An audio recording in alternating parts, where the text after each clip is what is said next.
You, John Fitzgerald Kennedy, do solemnly swear. I, John Fitzgerald Kennedy, do solemnly swear. That you will faithfully execute the office of President of the United States. That I will faithfully execute the office of President of the United States. And will, to the best of your ability. And will, to the best of my ability. Preserve, protect, and defend the Constitution of the United States. Preserve, protect, and defend the Constitution of the United States. So help you God. So help me God.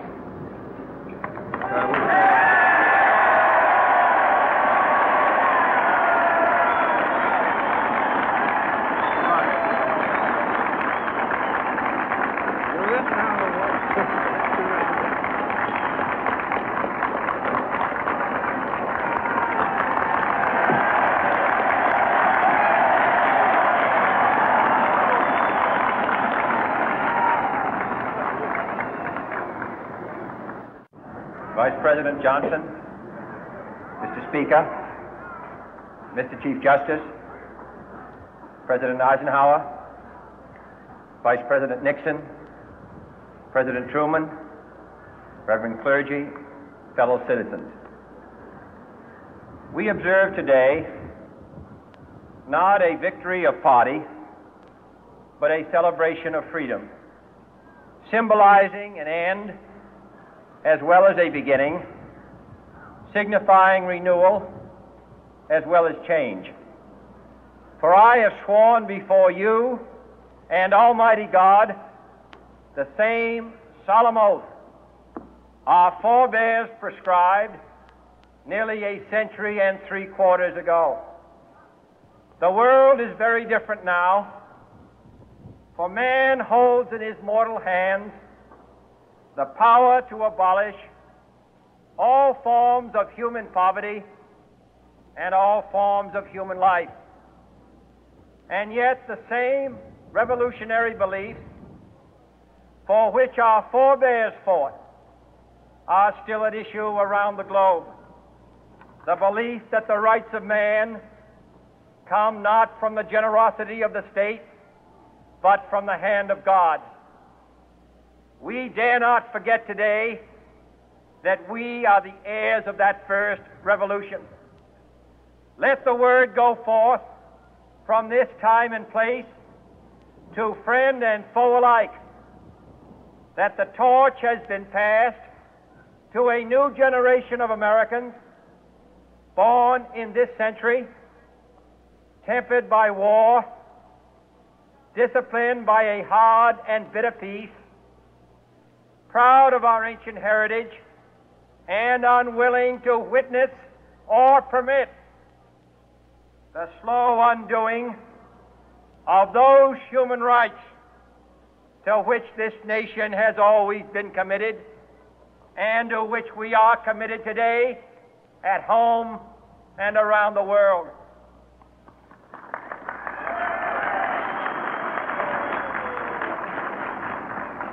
Let every nation know, whether it wishes us well or ill, that we shall pay any price, bear any burden, meet any hardship, support any friend, oppose any foe to assure the survival and the success of liberty.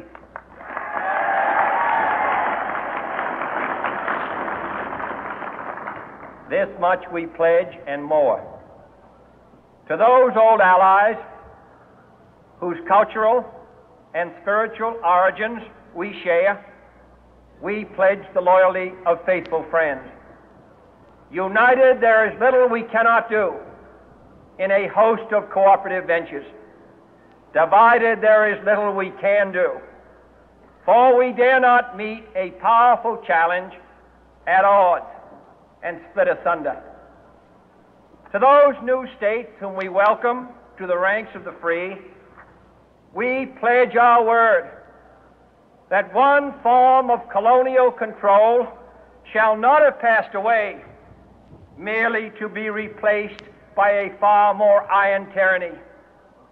We shall not always expect to find them supporting our view, but we shall always hope to find them strongly supporting their own freedom, and to remember that in the past, those who foolishly sought power by riding the back of the tiger ended up inside.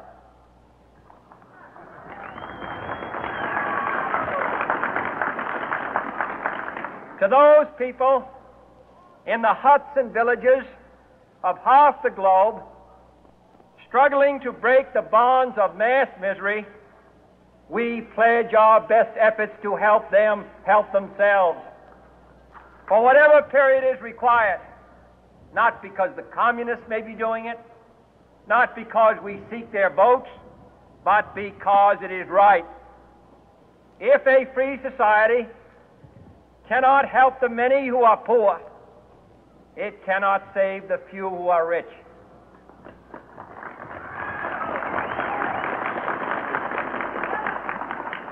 To our sister republics south of our border, we offer a special pledge to convert our good words into good deeds, in a new alliance for progress, to assist free men and free governments in casting off the chains of poverty.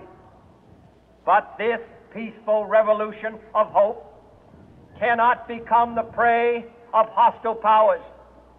Let all our neighbors know that we shall join with them to oppose aggression or subversion anywhere in the Americas. And let every other power know that this hemisphere intends to remain the master of its own house.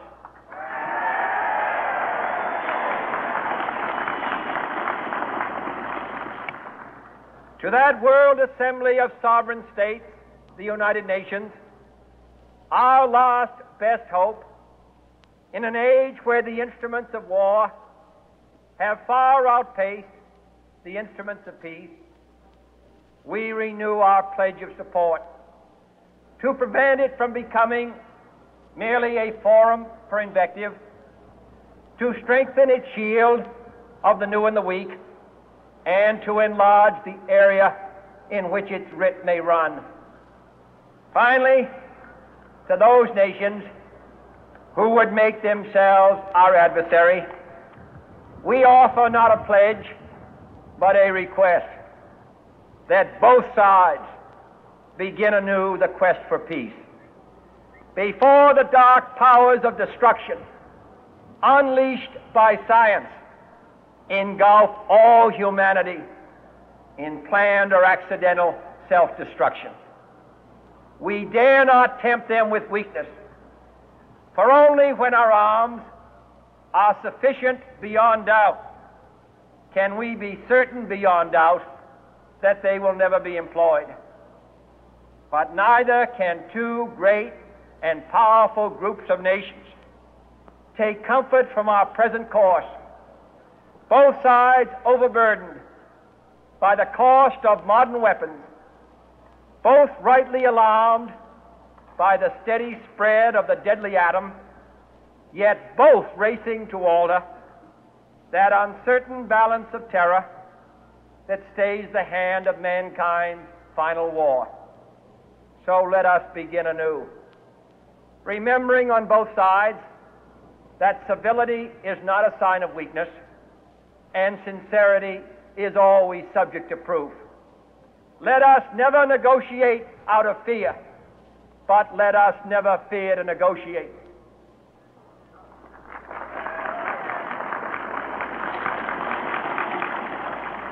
Let both sides explore what problems unite us, instead of belaboring those problems which divide us. Let both sides, for the first time, formulate serious and precise proposals for the inspection and control of arms, and bring the absolute power to destroy other nations under the absolute control of all nations.